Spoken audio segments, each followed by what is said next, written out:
Halo profesional, berjumpa kembali di channel YouTube saya, Josel Afonso, trainer profesional. Dalam serial video training kali ini tentang leadership, saya akan membahas lebih lanjut adalah tentang teamwork. Karena ini penting banget bagi seorang leader membangun tim yang baik, tim yang solid supaya target lebih mudah tercapai. Nah, mengapa Anda mesti melihat video ini? Karena memang ini penting bagi penunjang sukses Anda sebagai seorang leader profesional. Tonton sampai selesai video ini, lalu Anda subscribe, ya, klik loncengnya, kasih tanda like, lalu kemudian komen, dan share video ini kepada sahabat-sahabat Anda yang membutuhkan informasi bagaimana pengembangan diri sebagai seorang pemimpin. Nah, ini dia sahabat sekalian. Pertanyaan banyak masuk ke saya, yaitu bagaimana pemimpin bisa mengelola timnya supaya jauh lebih efektif.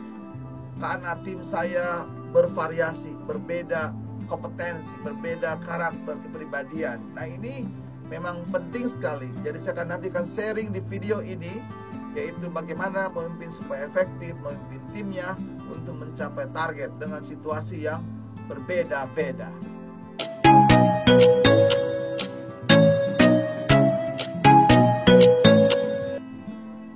Ya, secara konsep, tim itu adalah sekelompok orang untuk mencapai satu tujuan. Nah, tim ini atau orang sering menyingkatnya, paling gampang tim singkatan. T-nya together, E-nya itu everyone, A-nya itu achieve, M-nya itu more. Jadi together, everyone, achieve more. Jadi bersama-sama untuk menghasilkan jauh lebih banyak. Nah, model-model teamwork ini ada dua yang menjadi acuan. Ada acuan modelnya Barat, ada acuannya modelnya Timur atau Jepang, gitu ya. Sedangkan yang modelnya Barat atau model Jepang, gampangnya seperti ini saya ilustrasikan. Ya, kalau ada sekelompok buah, sekeranjang buah begitu ya. Nah, buah itu bermacam-macam, ada buah jeruk, sirsak, nangka, apel, pepaya, segala macam, seperti itu ya. Nah, itu tim sebenarnya dalam satu keranjang, timnya ya. Jadi seperti itu. Jadi ada satu kelompok buah, ya, di dalam keranjang itu ada isinya nangka, jeruk, apel, pepaya, dan macam-macam buahnya. Nah, kemudian kita olah dia. Kalau dua pilihan kita olah, yaitu misalnya dua-duanya kita mau olah, yaitu supaya nanti bisa menjelaskan model tim Barat dan model tim Timur. Kalau modelnya timnya Timur atau Jepang, acuannya adalah seluruh buah itu di blender. Tentu secara kualitasnya sudah diuji baik kualitasnya, lalu di blender, dicampur dengan baik, lalu jadikan jus. Nah, kalau ada rasa tidak enak di sana, ya, susah diurai, mencari penyebabnya yang mana nih, penyebab buah yang mana yang membuat rasa tidak enak ini, mana yang pahit atau belum matang, susah diurai. Jadi dalam kelompok tim model Jepang itu tidak ada konsep saling salah menyalahkan. Nah, itu makanya jadikan jus dia. Sedangkan model Barat atau yang ke Amerika begitu ya, ini buah ini tetap utuh, hanya dipotong-potong, dibersihkan, dijadikan es campur atau es buah saja begitu ya. Jadi waktu Anda mencampur dan mulai memakan es buah tersebut atau es campur tersebut, maka Anda bisa memilih dan tahu penyebab. Kalau ini rasa asam, bisa tahu apa penyebab asamnya. Lalu yang asam misalnya rasa ini apa namanya, buah yang tidak enak ini, Anda cari penyebab yang tidak enak buah ini, es campur ini, Anda cari lalu Anda pilih dan Anda buang. Nah, jadi dalam konsep Jepang atau konsep Belanda ini atau konsep Amerika ini atau Barat ini, maka sulitnya adalah begitu Anda bermasalah dalam tim, ditemukan Anda yang tidak bagus, langsung dibuang. Saya punya Jepang sangat sulit untuk membuang satu timnya. Jadi itu jelas ya, bagaimana konsep tim di dalam diri Anda mau dikembangkan. Apakah Anda menganut gaya tim modelnya Jepang, jadi jus, atau Anda mau menggunakan modelnya Barat atau Amerika dengan memilih seperti itu ya. Jadi jelas dua-duanya punya kekuatan. Tinggal Anda mau menganut yang mana. Silakan pilih yang terbaik menurut Anda. Sahabat leader profesional, bahwa tantangan tim itu besar sekali. Yang tadi di awal bahwa banyak yang bertanya apa menjadi masalah, bagaimana menghandle-nya, begitu menanganinya. Jadi masalah di tim itu dalam hal yang sederhana ya, itu kalau tim Anda buat Anda, kalau ada 2 orang tim Anda ya 2 masalah berarti ya. Kalau ada 5 makin banyak masalahnya, 10 orang makin banyak, makin besar makin banyak. Karena apa? Di anggota tim Anda adalah manusia dia, yang sulit distandarisasi. Kenapa? Karena begitu bicara manusia dia sangat dinamis dan dia unik. Apa saja yang berbeda-beda? Pertama, aspek kompetensi, aspek knowledge, aspek skillnya, aspek attitude-nya, itu saja sudah berbeda-beda, gitu ya. Nah, itu jadi yang saya antisipasi, aspek dari kompetensi, knowledge, skill, attitude. Lalu juga aspek apa? Mengenai dorongannya, seperti dorongan kebutuhan, keinginan, harapan. Setiap tim itu pasti berbeda-beda. Itu bisa jadi sulit juga, kebutuhan, keinginan, harapan berbeda-beda, gitu ya. Atau tipe kepribadiannya, ada yang tipe dominan, ada yang tipe influencer, ada tipenya compliance, ada tipenya steadiness. Itu berbeda-beda. Berbeda juga dari latar belakang sosialnya, berbeda juga dari latar belakang budayanya, agamanya, dan berbagai macam-macam berbeda. Jadi kalau tim itu menjadi menarik, menjadi seru, menjadi heboh, menjadi riuh, kan perbedaan itu hal biasa. Nah, yang tidak biasa adalah leadernya tidak siap menghadapi perbedaan. Nah, oleh karena itu tantangan tim ini sangat jelas sekali perbedaan. Jadi leader itu memang tidak mudah, sahabat sekalian. Jadi leader itu harus mampu mengolah perbedaan ini dalam tim untuk mencapai satu tujuan. Nah, itulah leader di dalam kepemimpinan ya. Di dalam tim itu mampu menggerakkan sumber daya yang ada untuk mencapai suatu target. Kata leader tadi ya, leader kan dikatakan hebat adalah ketika dia mampu mencapai target. Target apa? Target dari KPI-nya, target dari kaderisasinya, ide-idenya dan kaderisasinya. Dan itu yang paling menjadi tantangan bagi sahabat sekalian. Jadi tim yang ideal seperti apa? Tim yang mampu ya, leader yang mampu mensinergikan perbedaan yang ada. Perbedaan sumber daya, perbedaan manusianya, material semuanya untuk mencapai satu tujuan. Nah, oleh karena itu proses tim ini akan menjadi jauh lebih menarik ketika perbedaan itu menjadi ada, tetapi targetnya tercapai. Ya. Nah, oleh karena itu, karena perbedaan tersebut, maka leader itu harus mengolah timnya dengan baik. Nah, apa yang bisa dilakukan? Memang dalam proses pembentukan tim itu, pertumbuhan tim itu jelas ada tahapan namanya membentuk. Waktu Anda membentuk, mungkin tahap pertama orang-orang senang dan bahagia karena dia anggota tim elit, tim keren, gitu ya. Maka biasanya itu ideal, masih tinggi semangat, gitu ya. Nah, seiring dengan waktu mulai terjadi storming, keributan. Kenapa? Tadi kan sahabat proses sudah mengetahui ya, potensi keributan itu sangat tinggi sekali, perbedaan sangat tinggi sekali di dalam satu tim. Kenapa? Berbeda nama, berbeda kepribadian, berbeda kompetensi, perbedaan sosialnya, budayanya dan sebagainya. Nah, leader ini adalah mampu mensinergikan. Waktu saat tahapan forming, pembentukan tim itu ada 4 tahapnya. Ada forming, ada storming, ada norming, ada performing. Jadi pembentukan, keributan, standarisasi, lalu mencapai kinerja targetnya. Nah, waktu storming disinilah menariknya sebagai tim. Nah, disinilah leader itu akan tertantang dengan baik. Seberapa hebat dia mampu mengadaptasikan, mengelola tim ini yang sedang ribut ini, tapi target harus tercapai. Ada yang tidak tahan, lalu cepat dia frustrasi. Tapi kalau leader yang hebat, dia tahu ini sudah sadar, lalu bagaimana dia menganalisis, mencoba menyatukan tim ini dalam bentuk ya biasanya saling berkolaborasi lagi. Nah, langkah berikutnya adalah leader untuk supaya sama semua, dibuatlah standarisasi, dibuatlah normalisasi supaya tim ini tahu apa platformnya, dasar yang digunakan, apa ukurannya, parameternya.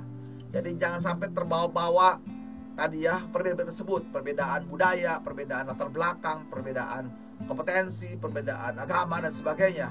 Makanya leader yang baik adalah harus cepat membuat satu norma, membuat satu ukuran, parameter yang jelas, dan disosialisasikan pada semua timnya. Inilah tim, sahabat tim sekalian, bahwa kita punya target inilah alat ukur kita. Lalu memang Anda berbeda, tetapi ini alat ukur kita sebagai profesional, yaitu apa? Mampu mencapai target. Targetnya seperti apa? Target individu, target unit, departemen, target perusahaan. Itulah jelas, karena kita berada di sini adalah untuk mencapai target bisnis. Yang kedua adalah Anda harus terus-menerus berkontribusi, memberikan ide kreatif Anda. Melalui apa? Tadi penemuan masalah, potensi masalah, dan peluang-peluang. Nah, itulah yang dikembangkan. Nah, dari sinilah akhirnya tim kita memahami, oke, berbeda itu tidak apa-apa. Yang penting apa? Targetnya harus tercapai. Nah, kita sudah dikonsultasikan, baru kemudian dilaksanakan. Nah, disinilah akhirnya target tercapai. Nah, itu penting banget sebagai leader, bagaimana mengolah terutama waktu menghadapi storming. Jangan lupa cepat-cepat membuat satu standarisasi. Perbedaan itu oke ada, tapi yang lebih tinggi adalah standar platform yang digunakan, targetnya. Lalu bagaimana cara mencapainya. Nah, inilah konsep yang dikembangkan oleh Bruce Tuckman tahun 1995 dengan artikelnya Developmental Sequence and Small Groups ya. Jadi ini jadi tahapannya. Forming harus dibentuk, besok senang. Kedua, storming, bagaimana mengolah keributan ini. Ketiga, cepat membuat standarisasi norming. Lalu keempat, bagaimana pencapaian target tersebut. Ya, leader di dalam tim itu harus membangun sinergi tim yang ideal. Lalu karakter dasar apa yang harus dimilikinya? Pertama, dalam bangun tim yang ideal seperti itu harus punya visi, harus punya misi dan target tujuan tim. Nah, ini menjadi dasar kita sebagai common goal tadi ya. Tadi kan membentuk model tim itu ya, ada tahap-tahapnya ya, dari forming, storming, norming, performing. Jadi dasar tadi jelas ya. Yang menyamakan itu adalah yang namanya platformnya atau common goal-nya, yaitu apa? Visi, misi, target, tujuan tim. Yang kedua adalah melakukan standarisasi kompetensi. Diusahakan, karena tadi perbedaan banyak, maka yang bisa kita gunakan adalah menyamakan kompetensi, karena itu yang punya kepentingan di dalam menjalankan suatu bisnis prosesnya, kompetensi bagi setiap anggotanya di situ. Jadi kompetensinya harus distandarisasi, apanya, pengetahuannya, keterampilannya, juga attitude-nya.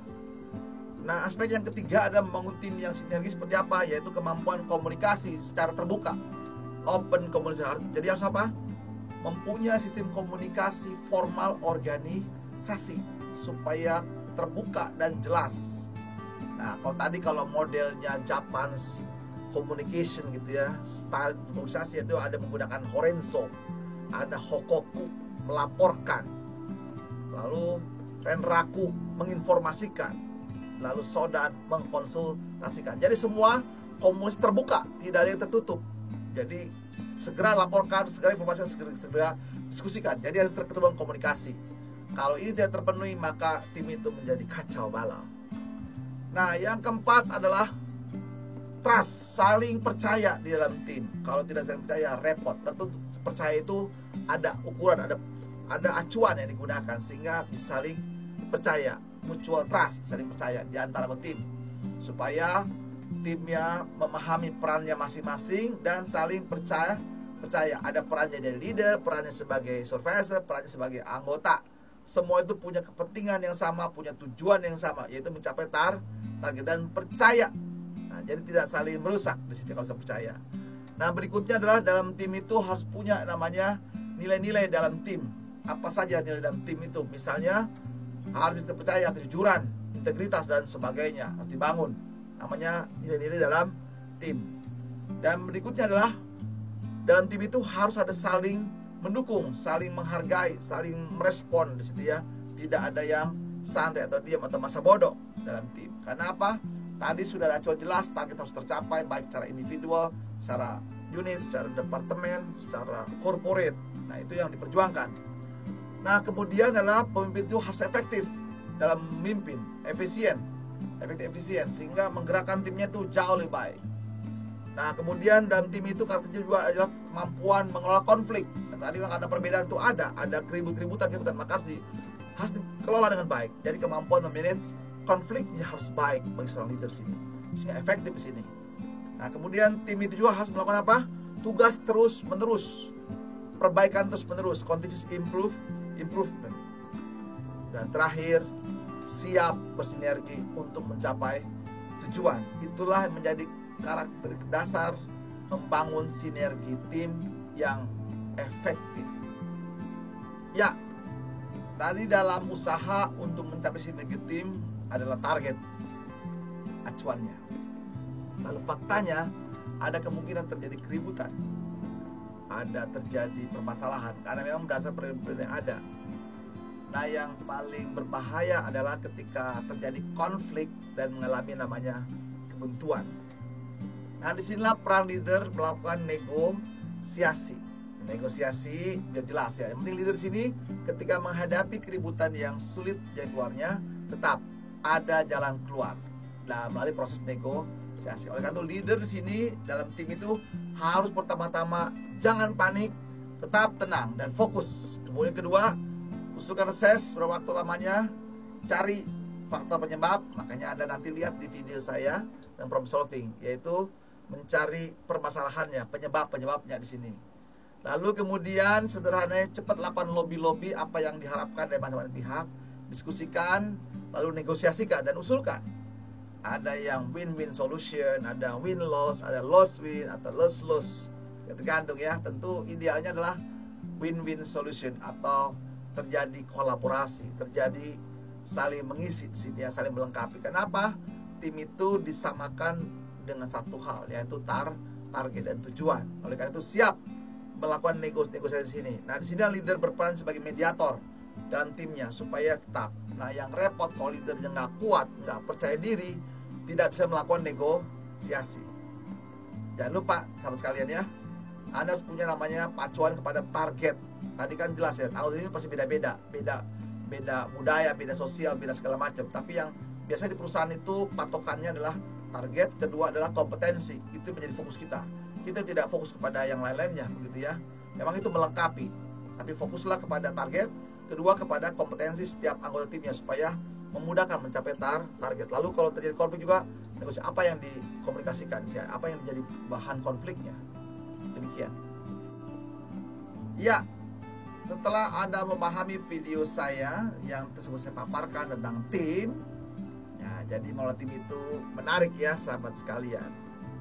Anda sudah memahami proses bangun tim ya, dari mulai forming lalu kemudian ke storming, terjadi keributan biasa ya. Jadi sahabat nggak usah takut ya, storming itu biasa, keributan biasa karena memang kan dasar perbedaan yang ada. Tetapi kita mengacu tadi sepakatnya storming itu bisa kita kendalikan, memang terlalu luas sekali, banyak variabelnya, tapi kita fokus saja kepada hal mendasar, itu target, dan kedua adalah kompeten. Jadi penunjang mencapai target itu aja kita fokus di situ teman-teman. Baru nanti kita yang lain kita urai pelan-pelan. Itu menjadi pelan-pelan untuk bisa namanya dalam rangka norming, standarisasi. Baru bagaimana cara mencapai target tersebut. Nah, itu menjadi menariknya. Dan memang kita sudah tahu sekarang kalau keributan dalam tim itu hal biasa ya begitu ya. Tapi yang tidak biasa kalau leadernya tidak mampu mengarahkan tim tersebut. Nah, itu menjadi tantangan bagi seorang leader.